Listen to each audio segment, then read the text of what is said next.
All right, welcome to The Explainer. Today, we're diving into one of the biggest, most heated debates in all of sports. What are the real criteria for the Most Valuable Player award? I mean, it seems like a pretty simple question, right?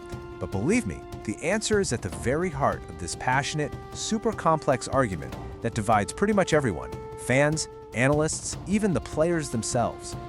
So let's just get right into it. We're going to explore the clash of ideas that really defines the whole MVP conversation. Because as you're about to see, there's no easy definition of what valuable actually means. So one of the biggest hurdles in the modern MVP race isn't even about what happens on the court. It's about a single number, a number that can knock a player right out of the running before they even get started.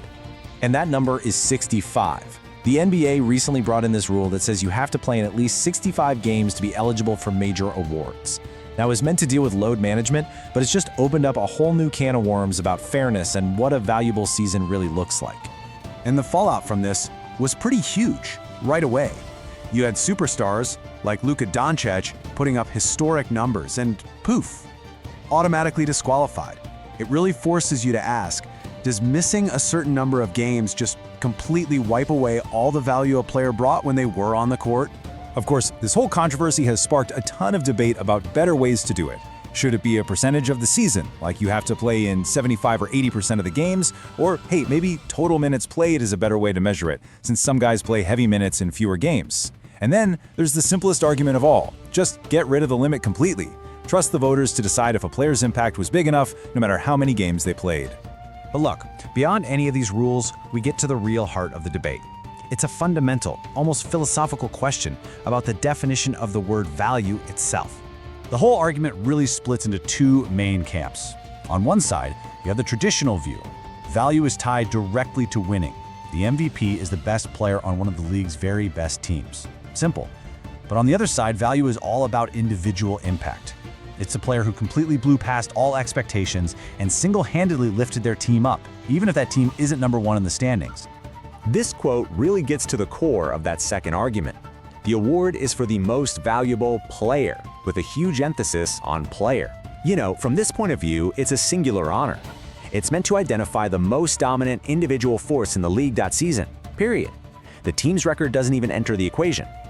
So how does all this theory actually play out in the real world? Let's take a look at the candidates being discussed and see how they line up on each side of this debate.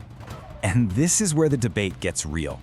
You've got players like Shai Gilgeous-Alexander and Nikola Jokic. I mean, they're the poster children for the team success argument. They're elite players on elite teams. But then you have the other side, where the case for someone like Victor Wembanyama is all about that individual impact. He totally transformed his team and just shattered every expectation. You could say the same for Jaylen Brown, who elevated his game to a whole new level exactly when his team needed him to. So in the end, who you think should be MVP depends entirely on which definition of value you subscribe to. Is it the player who contributes the most to winning games and getting that top seed? Or is it the player whose individual performance was just so exceptional, so game-changing that you can't ignore it no matter what their team's final record is? So, that's the big question for you. Where do you land in this great debate?